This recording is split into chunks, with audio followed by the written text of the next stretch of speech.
مواطن الإنسان، صوت الصدق والإيمان تنير الدرب في الأذهان وتحيي فكرنا الحيران، تنادي بالعلم والمعرف وتبني الحلم في الأوطان، تحاكي الناس في همهم وتسقي الروح بالأمان. Memo Briefing on Security Council Resolution 2797, Contradictions, Gaps, and Strategic Use. In the name of God, distinguished ladies and gentlemen, I address you today regarding on Security Council Resolution 2797-2025, a critical milestone in the Western Sahara dispute. While this resolution represents a major diplomatic achievement for the Kingdom of Morocco, it contains contradictions and legal gaps that require careful attention to protect Moroccan sovereignty and leverage the resolution strategically. Key contradictions and legal gaps. 1. Right to self-determination versus autonomy plan. The resolution refers to the right to self-determination, yet elevates the Moroccan Autonomy Plan under full sovereignty as the serious, credible, and realistic solution. This creates room for misinterpretation. Some parties might attempt to revive demands for a referendum, which could threaten Morocco's position, if not closely monitored. 2. Ambiguous role of Algeria. The resolution calls for Algeria's participation but does not specify consequences or enforcement mechanisms if it refuses or obstructs the process. This leaves room for avoidance or exploitation of the ambiguity to delay negotiations.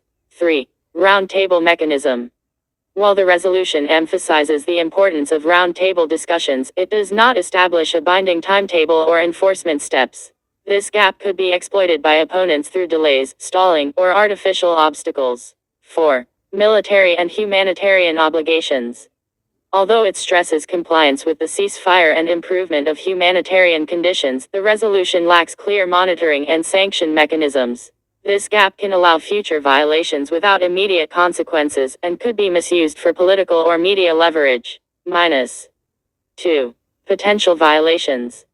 Any precondition imposed by the Polisario Front or Algeria constitutes a direct breach of the resolution. Any armed movement or military provocation by any party represents a violation of the ceasefire, giving Morocco a legitimate legal and diplomatic response. Any political exploitation of humanitarian conditions in the camps constitutes a breach if documented. 3. Attention during future negotiations.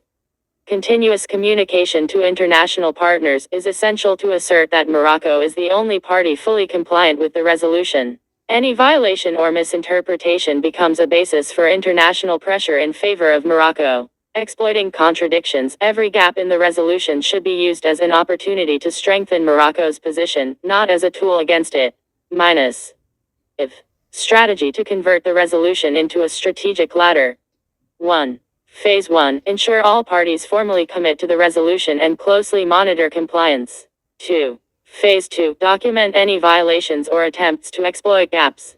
3. Phase 3. Use these violations to reinforce Morocco's international standing and legal position. 4. Phase 4. Gradually implement the autonomy plan as the practical final solution, limiting any misinterpretation or exploitation.